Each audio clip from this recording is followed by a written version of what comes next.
시청자 여러분 안녕하십니까. 9월 21일 날 녹화하는 영정호또 일부 하도록 하겠습니다.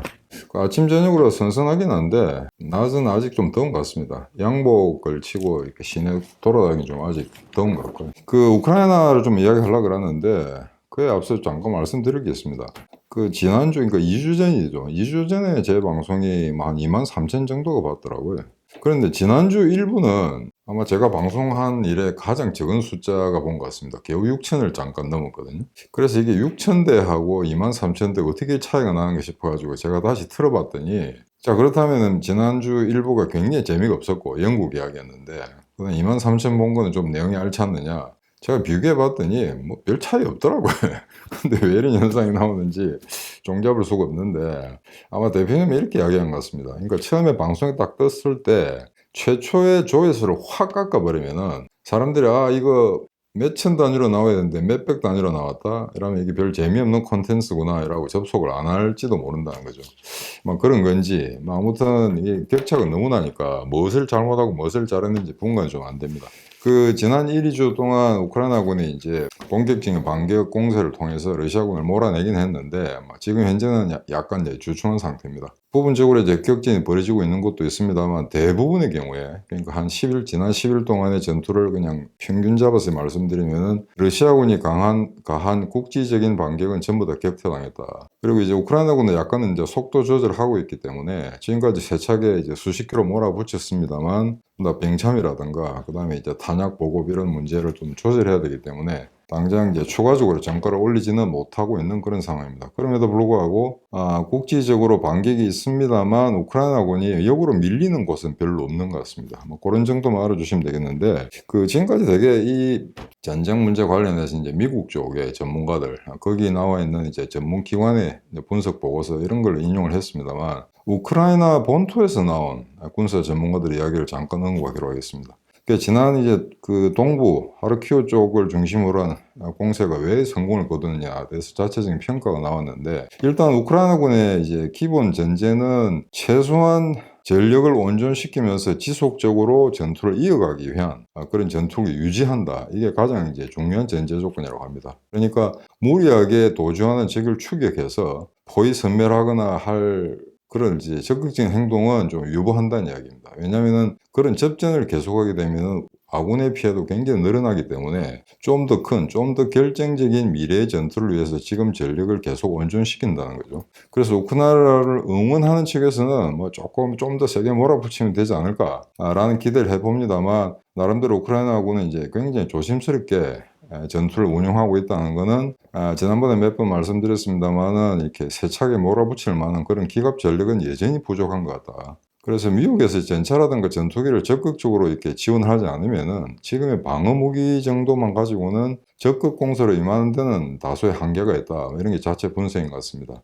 이제 그런데 왜 동부전선 하르키우 쪽에서 그렇게 성공을 거뒀냐고 하면은, 저도 그 지역에 가봤습니다만 하르키우 동부 쪽은 다른 쪽에 비해서 조금 지형이 복잡합니다. 그러니까 수풀이 많고 언덕이 많다는 거죠. 그래서 약간 이제 깊게 파인 골짜기도 좀 있는 편이고, 그래서 이게 군사용어로 기도 빈익이라고 합니다만, 주 병력을 적군에게 들키지 않게 교묘하게 이동시키는 거죠. 근데 그게 어느 정도 가능했다는 얘기입니다. 그러면 지금처럼 이제 드론이라든가 이런 이제 정찰 기기들이 굉장히 발달해 있는 상태인데, 왜 그럼 러시아군은 그걸 몰랐을까라는 의문이 제기될 수가 있겠죠. 근데 지금 한간에 이제 전문가들의 이제 평에 따르면 지금 현재 러시아군이 가용한 군사 위성이 2개밖에 없다고 합니다. 대기권 밖에서 이제 내려다보기 때문에 이게 이제 기상이 안 좋으면 볼 수가 없죠. 밤에는 쓸 수가 없고, 그러다 보니까 그런 때를 교묘히 이용해서 계속 요긴한 지점들을 우크라이나군이 이제 점거해 나가면서 선봉엔 3개 여단이 적극적인 공세를 취할 수 있는 준비를 확실히 갖췄다는 겁니다. 그래서 그게 지형적으로 좀 덕을 봤다는 이제 그런 문제가 있고,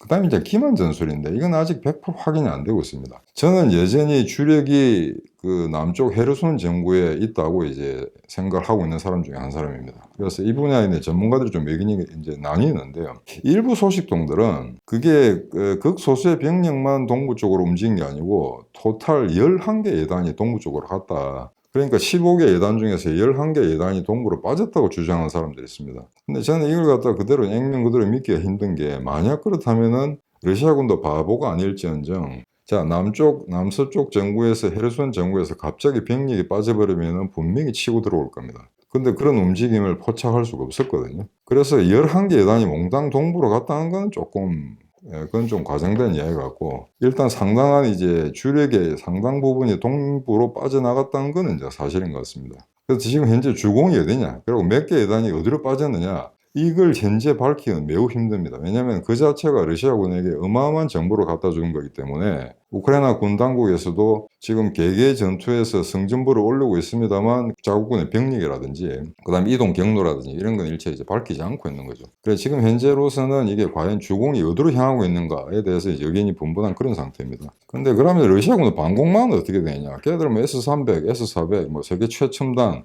방공 시스템이 있다고 하는데 이거 어떻게 된 거냐? 그래서 이게 이제 거의 작동하지 않았다, 무력화됐다. 그 다음에 몇 번 말씀드렸습니다만 HARM, 함 미사일이라는 거, 그게 아마 M29에 장착돼가지고 이제 레이더 기지를 타격하는 건데 그게 굉장히 주요했다. 그래서 완전히 이제 누님은 신경계가 파괴된 그런 러시아군을 상대로 좀 더 손쉽게 전투를 운영할 수 있었다. 이런 게 이제 사후 분석으로 나오고 있습니다. 그래서 이걸 보면 결국 이번 전쟁을 통해서 러시아와 미군의 무기 체계, 특히 전산화 컴퓨터라이즈된 무기 체계의 어떤 그 비교 분석에서는 도저히 러시아군이 미군을 따라갈 수가 없다라는 게 다시 한번 입증된 것 같습니다. 그냥 카탈로그 상으로는 러시아 애들 자국 무기가 세계 최고라고 떠들어댑니다만 막상 전투에 임하다 보니까 이게 뭐 도대체 이게 작동이 되는 건지 3.5세대 뭐 5세대 이런 이야기를 하는데 과연 그게 그런 명칭이 맞는 건지 그에 대한 이제 본인적인 그런 의문을 제기할 때가 온 게 아닌가 아마 그렇게 좀 생각하고 있습니다. 그래서 지금 현재는 지난번에 말씀드린 것처럼 그 하르키우 동쪽을,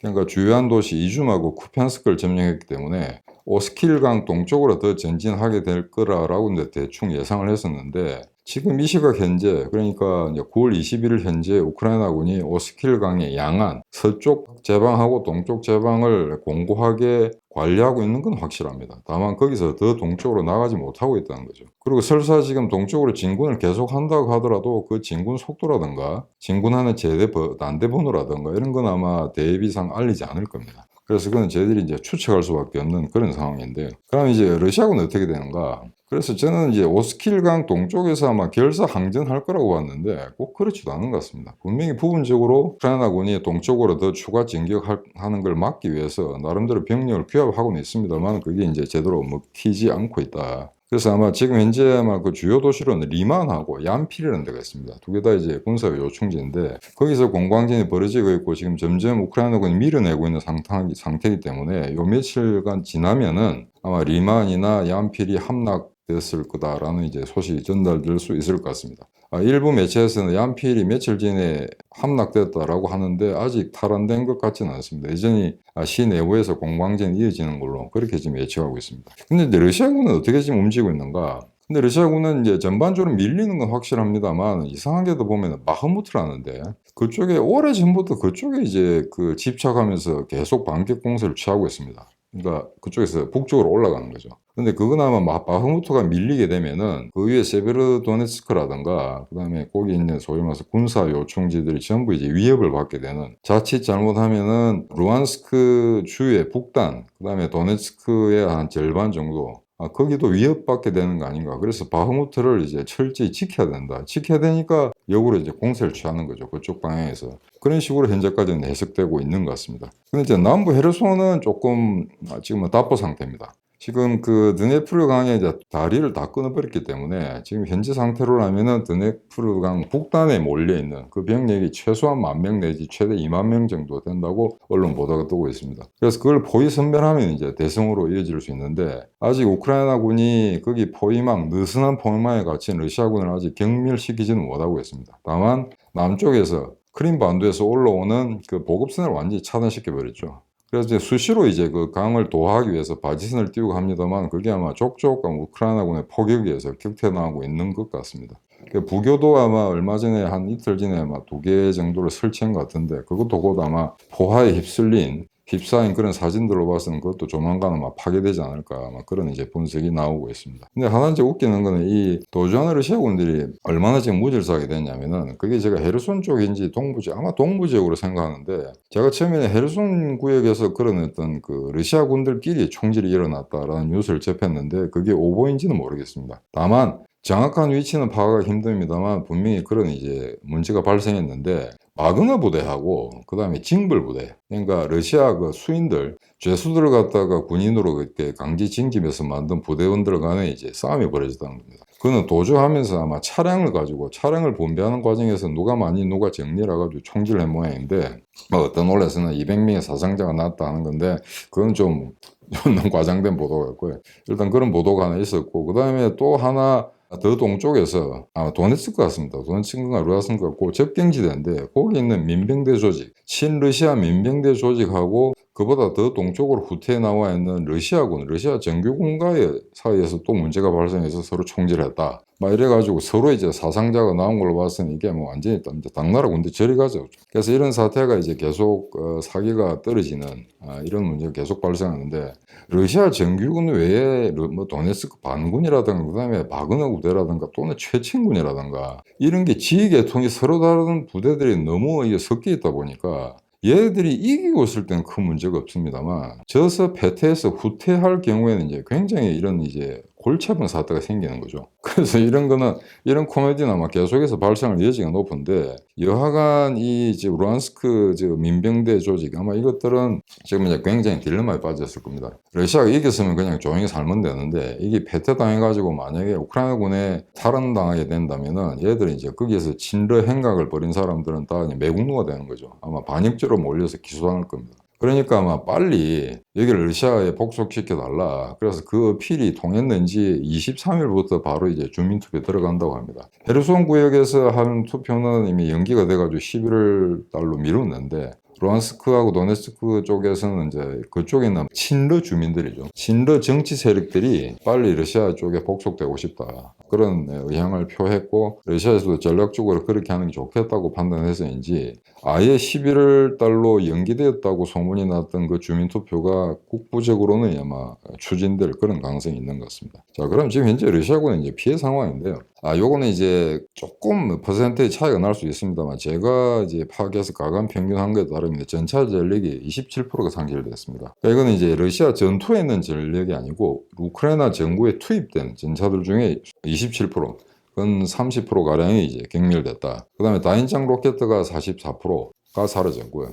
야포가 제일 피해가 큽니다. 무려 70%가 상실됐습니다. 그 다음에 항공 전력이 이제 35%가 날아갔다고 하는데 이거 어마어마한 거죠. 35% 같으면 3분의 1이 날아갔는데, 그래서 지금 이 전력 가지고는 제공권을 잡을 수가 없죠. 그래서 꽤 오래전부터 제공권은 우크라이나 공군에 넘어가 있다는 게 정설인 것 같습니다. 그리고 아마 이게 35%로 가는데 러시아 전체 전력으로 봤어도 무려 14%에서 17% 정도가 분쇄된 걸로 그렇게 하고 있기 때문에 지금 러시아 공군은 거의 뭐 파산 상태, 기업으로 치자면 파산 상태에 왔다고 할 수 있겠죠. 그래서 이걸 보면은 뭐 군인들의 사기라든가 그 병기들을 다루는 이제 장병들의 지뢰도 문제가 있겠습니다만, 궁극적으로는 러시아군이 자랑하던 자기들의 있던 그 항공기라든가 전차라든가 장갑차라든가 그다음에 다인장 로켓이라든가 이게 과연 정말 미군 서방 나토군의 무기와 맞승부를 할 수 있는 내구력이 있는가, 질적 측면에서 정말 우세한 그런 능력을 보유할 수 있는가에 대한 근원적인 의문이 제기되고 있는 그런 상태입니다. 그럼 자, 부대들은 지금 어떻게 되는가? 가장 피해를 많이 입은 게 2군단입니다. 러시아 2군단. 그 중에 이제 202, 204 소총병 연대, 이거는 뭐 완전히 그냥 지리멸멸돼가지고 완전히 분쇄된 상태여서 아마 거의 잔당들은 다른 지역에 복속시키는 걸로 지금 그렇게 돼 있고요. 그 다음에 여러분들은 기억나시겠습니다만 개전 초에 3월 달에 부차라는 데서 학살이 해서 났었죠. 그때 그 부차 학살을 담당한 게 아마 64 근위 차량화 소총병 여단 같습니다. 이름이 좀 긴데요. 64 근위 차량화 소총병 여단. 그래서 요거는 이제 우크라이나군이 그 사령관이 누구며 그 다음에 뭐 얼굴 인식을 통해 가지고 어떤 놈이 거기서 잔악 행위를 했는지 전체는 아닙니다만 일부 병력들의 얼굴까지 다 알아낸 모양입니다. 그래서 이름을 붙여서 아마 표적 지금 수사를 하고 있는 상태고, 부대 주력은 아마 철저하게 포격으로 타기 위해서 현재는 이 여단의 90%가 다 날아갔다. 그러니까 다 뭐 전사하거나 부상당했다는 이야기죠. 그래서 사실은 이 여단 자체는 거의 형해화되거나 완전히 전투 서열표상에서 지워진 걸로 그렇게 됩니다만, 어느 제대가 완전히 전력을 상실했다고 해서 단대본을 없애지는 않습니다. 왜냐면 옛날에 스탈린그라드에 포위됐던 육군이 전멸되지 않습니까? 그래도 나중에 이제 홀리트 분경군을 육군으로 승격시켜서 그 단대분호는 이제 계속 이제 유지시켜 나갑니다. 그래서 어느 전투에서 완전히 한 제대가 몰락했다고 해서 그 단대분을 떼내서 완전히 죽은 번호로 그렇게 처리하지는 않습니다. 그래서 요거 아마 64 근위 차량의 소총병에다는 전멸했다 하더라도 또 나중에 그 이름으로 다른 제대가 부활을 하겠죠. 그 다음에 개전 초부터 계속 들어왔던 제1 근위전차군, 이게 아마 전차군 탱크 아미로서는 아마 러시아에서는 가장 강력한 부대였는데, 그간의 6개월 동안의 전투를 통해서 거의 이것도 뭐 전멸 상태, 거의 절반 이상의 전력이 날아갔고 더 이상 하나의 군으로서, 독립된 전차군으로서 운영하는 건 힘들다는 게 정설인 것 같습니다. 그 다음에 지난주에 제가 3군단의 존재에서 말씀드렸는데요. 그 전문가들에 따르면 아마 3군단이 지금 동부 전선에 이제 붕괴되는 것 같다 수습하기 위해서 급거 동원됐다라고 하는데, 지금 한 일주일 동안의 분석에 따르면 이 3군단이 너무 많은 영역에 분산 배치되는 것 같습니다. 그래서 거의 다 각계 격파당했다. 그래도 처음에 러시아군은 국방성 보도에 따르면 3군단이 굉장히 정의라고 생각됐는데, 막상 전투를 붙어보니 전혀 그게 아니었다는 거죠. 그래서 정확한 소식통에 따르면은 20살 후반부터 50대 후반까지, 그러니까 40대 후반까지 이 3군단에 소속이 있었다는 겁니다. 40대 후반 같으면 이건 뭐 향토 예비군이지, 이게 정규 전력이라고는 할 수 없죠. 그래서 이걸 보면은 자기들이 정예화된 정예제대라고 하는 부대가 거기 있는 소속원들이 거의 50대 40대가 등장한다는 거는, 이거는 그만큼 인력난이 이제 심각하다는 거겠죠. 그래서 지금 무기라든가 무기 체계라든가 그 다음에 이 전투에 동원된 각 제대들이 거의 막 박살이 나고 있다. 그래서 더 이상 아마 제가 말씀드린 것처럼 조만간 한 2주 3주 내에 러시아군이 본격적인 반격 공세를 할 여력은 현재로서는 없는 것 같습니다. 그러니까 러시아 본토에서 다시 예비 병력을 불러오든지 라고 해야 되는데, 지금 현재 전투 중인 부대를 이합집산 이렇게 재편성해서 다시 나누기나 아마 전력이 태부적인 게 아닌가, 그렇게 지금 보고 있는데, 지금 여러 가지 이제 지난 1, 2주 동안 우크라이나군이 대승을 거두면서 한간에서는 지금 이 성계에 너무 도취해서는 안 된다, 이런 좀 자제하자는 그런 분위기가 팽배했습니다. 근데 블링켄 그 미국 국무장관이 우크라이나군을 격려하면서 또 계속해서 무기를 대주겠다, 지금까지 이제 수십조 대주는데 또 추가적으로 계속해서 대주겠다는 그런 커미트먼트를 했고, 근데 이게 조금 묘한 이제 그 뉘앙스를 풍겼던 게, 이런 분위기를 제가 느낄 수 있었습니다. 그러니까 지금 우크라이나를 적극적으로 우리가 철저하게 이제 군사적으로 지원하겠다, 너가 필요한 물자를 계속 이제 지원한다. 그런데 결정적인 순간에 우리 의사에 반하는 그런 군사적 행동을 해서는 좀 곤란하다. 그러니까 개개의 국면에 또는 공세 전환 시기라든가 그다음에 후퇴한다든가 또는 병력을 증강시킨다든가 하는 이제 군사적 변화 시점에 있어서는 철저히 미국 측과 협의를 해달라라는 아마 운을 띈다는 것 같습니다. 그래서 이거는 어떻게 보면은 만약에 너무 의욕적으로 우크라이나군이 작전 행동을 했을 경우에 미군이 조금 간섭할 수도 있지 않을까. 간섭을 할 수밖에 없죠. 그 다음에 이거를 이제 간섭할 만한 그런 위치에 있다고도 봅니다. 지금까지 미군의 이제 군사적 지원이라든가 군사 자문단의 자문 이런 게 없었다면은 저렇게 잘 버틸 수가 없었겠죠. 그래서 6개월 동안 순수히 우크라이나군이 자력으로 버텼다라고 하는 건 거짓말인 것 같고요. 그래서 일단 미군이 이제 뒤에서 철저히 보좌해 주는 건 맞는데, 만약에 이게 소위 말해서 정치적 어떤 판단에 따라서 우크라이나군과 우크라이나 국민의 의지와는 반대로 이 어설픈 상태에서 협상을 한다든가 이런 거는 아마 큰 문제를, 오히려 더 큰 정치적 문제를 발생시키지 않을까라고 생각되고 있습니다. 우크라이나군이 동부전선에서 워낙 이제 잘 싸우니까 벌써 이제 러시아 쪽에서 이제 약한 모습들이 나오죠. 대표님이 명확하게 말씀하셨습니다만, 푸틴이 휴전 교섭을 하려는데 러시아는 할 의향이 있는데 우크라이나군이 안 하고 있다. 아니, 이기는 군대가 할 리가 없죠. 그리고 만약에 이 국내 러시아 편드는 러시아군이 종국의 승리를 거둘 거라고 믿고 있는 이 멍청한 놈들, 한번 얘들한테 물어보고 싶은 거는, 그럼 러시아군이 이기면 이기는 군대가 왜 협상을 하려고 그러죠? 이게 말이 안 되는 소리거든요. 그러니까 이거는 지금 나중에 물론 이렇게 생각하는 사람도 있을 겁니다. 만약에 러시아군이 전면주로 나간다, 이걸 갖다가 특별 군사훈련이 아니고 전쟁이라고 규정하면서 전 국민 동원령을 때린다 할 경우에는 최초 국민에서는 상당히 지금까지와는 다른 분위기가 연출될 수가 있습니다. 하지만 그렇다고 하더라도 러시아가 이길 가능성은 거의 제로에 가깝습니다. 그래서 그런 점에 대해서 너무 염려하지 않으셔도 될 것 같고요.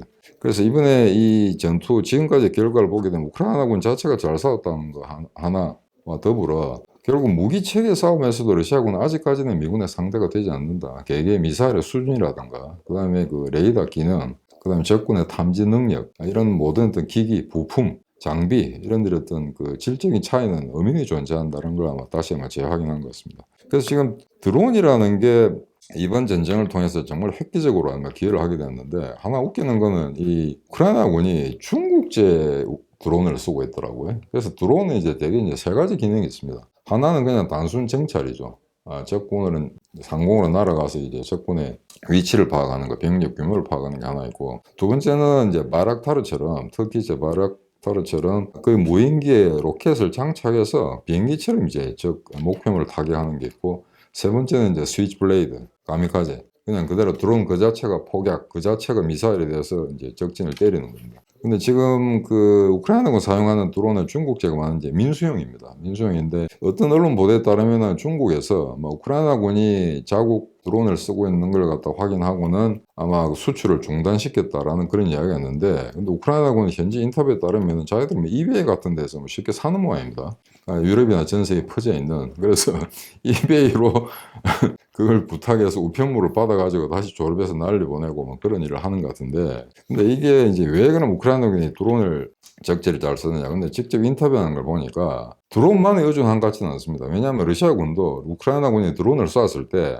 그 드론의 위치라든가 거기 나와 있는 이제 전기 주파수 이런 것도 확인해서 격추시키는 거죠. 그래서 상당히 많은 우크라이나 드론이 격추된 것도 사실입니다. 그러다 보니까 이걸 노출되지 않기 위해서 카메라만 작동시키고 다른 무슨 기능은 다 정지시킨다는 거죠. 그래서 사실은 물론 원거리, 이제 드론을 띄워서 우크라이나 군을 갖다가 정찰을 하긴 합니다만, 절대 주파수나 다른 이제 그 전파가 발생하지 않도록 한 상태에서 카메라만 작동시켜서 한다는 이야기죠. 그래서 아마 정확한 그 러시아군의 병력 규모를 파악하거나 적진의 형세를 관찰하는 데는 아마 약간 한계가 있지 않은가. 그냥 격추 당하지 않기 위해서 이제 굉장히 공들여서 그런 반매뉴얼적인 이제 방법으로 드론을 운영하고 있다는 거죠. 그래서 이제 이런 측면에서는 우크라이나군이 어찌 보면은 별로 돈이 없는 국가인데 상당히 힘든 그런 환경에서도 이제 머리를 잘 굴리고 있다라고 이제 이야기할 수 있을 것 같습니다. 그런데 이 최근에 이제 그 유튜브들 중에 군사 관계를 전문으로 다룬 유튜브들이 꽤 있습니다. 우리나라에. 그 이제 나이도 젊은 친구들 하는데,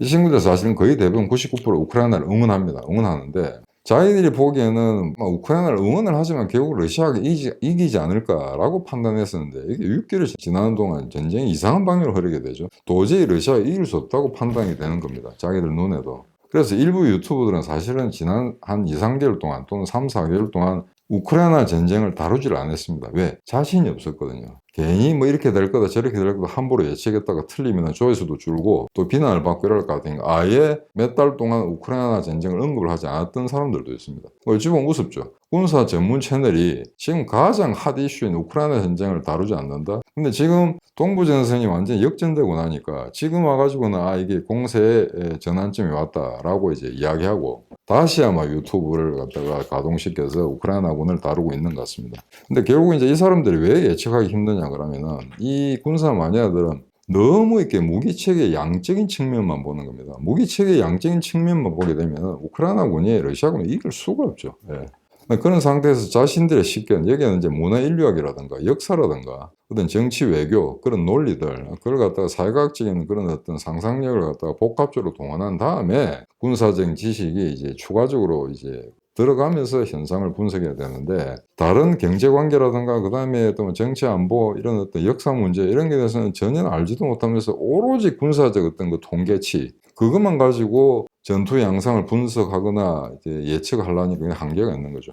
그러다 보니까 자신이 없다 보니까 이제 다루지를 못하게 되는데, 지금 현재 와서는 이제 조금씩 도저히 이거는 뭐 우크라이나가 반전 공세로 나올 가능성이 없다고 판단해서인지 이제는 조금씩 다시 우크라이나 전쟁을 집중적으로 다루는 것 같습니다. 근데 여기서 이제 우리가 하나 얻어야 될 결론은 뭐냐면은, 결국 아무리 컴퓨터가 이제 군사 시스템이 적극적으로 도입된다 하더라도 최종적으로 기계를 다루는 건 인간이 다루는 겁니다. 아무리 전선화되고 컴퓨터가 발달한다 하더라도. 그러니까 러시아군 보십시오. 저 첨단의 기기들을 만들어 놓고는 그냥 겁이 나서 도망가 버리고, 자신들이 무기가 우크라이나군에 노획되지 않기 위해서는 폭약을 써서 또는 물에 빠뜨리든지 아니면은 뭐 포고를 망가뜨리든지 그런 자구책을 만들고 나서 도주해야 되는데, 그냥 겁이 나서 다 도망가 버리지 않습니까? 소위 말해서 정의의 부대라는 작자들이.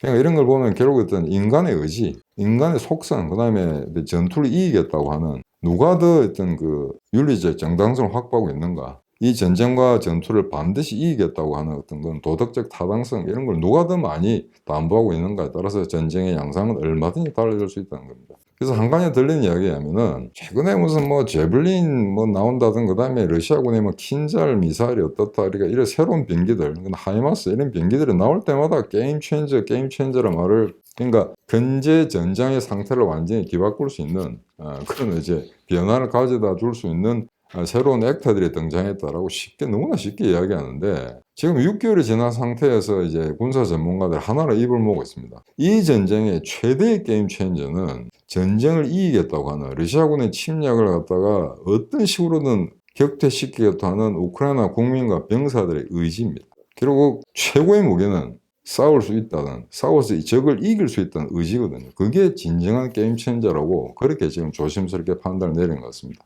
자, 전쟁은 계속 이기고 있기 때문에 여러분들 걱정하지 마시고 또 이제 박상우나 이상한 놈들이 러시아가 또 궁극에 뭐 동계전선에서 다시 반격을 가서 러시아가 이길 거라고 이야기하는데 한번 생각해 보십시오. 미군이 이미 오래전부터 랜드리스법을 통과시켜서 2차 대전 이후에 두 번째로 우크라이나를 지원을 하고 있습니다. 이거는 분명히 우크라이나가 이긴다고 자신하기 때문에 미국이 지속적으로 군사 지원을 하는 겁니다. 미국도 바보가 아니거든요. 지는 전쟁에 저렇게 투자할 바보는 없습니다. 그러니까 여러분 안심하시고 우크라이나 앞으로는 물론 진격 속도에 다소의 완만한 차이가 있을지 모르겠습니다만 승기는 완전히 우크라이나가 잡았다고 생각하셔도 무방할 것 같습니다. 오늘 일부 여기서 마치도록 하겠습니다. 감사합니다.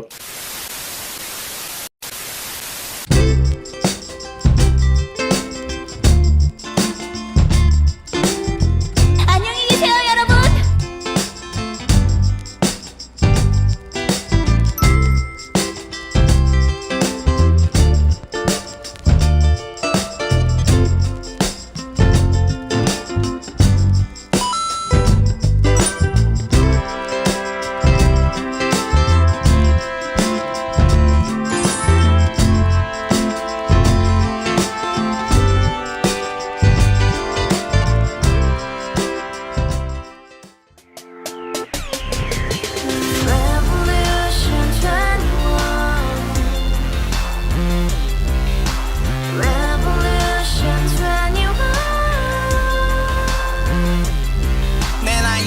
월세 30 코인빚만 300 서울에 온 지 벌써 10년 아둥바둥 버텼지만 여전히 난 반지 하에 제왕 곰팡이 연문제약 내비랑 깡통망통 완전히 폭망 고시원 창문만큼 작아진 내 꿈 연애 결혼 내 집 모든 게 헛꿈 1년 전 떠난 여친 울며 말했지 같이 써봤자 평생 가본 게 꼭꼭꼭하지 가바후스 700 나도 소유주 가바후스 700 나의 소주 택시기사 우라부지 마트캐셔 울어무니 우리 집안 다 털어봤자 후줄 그래 개선민 내 미래 거기서 팍 끝난 거지 팍더 이상 노력 따윈 괴물이 스펙 찾아 쌈말리 비오는 날 알바 잘려 맨날 학원 날 개쳐 발려 밤비 내리는 양화대교 홀로 걷고 있을 때 현수막에 아로 새겨진 평당 700짜리 아파트 다같이 소리 질러 혁명 21 가바후스 700 나도 소유주 가바후스 700 나의 소주 You and I, we live together in the house, brand new day, and your dream had just begun. Revolution 21, only open happiness. 너의 곁에 내가 영원히 지금까지 정치인들 입만 열면 찝찝찝 개소리 멍멍멍 쳐다 하면 뻥 잘난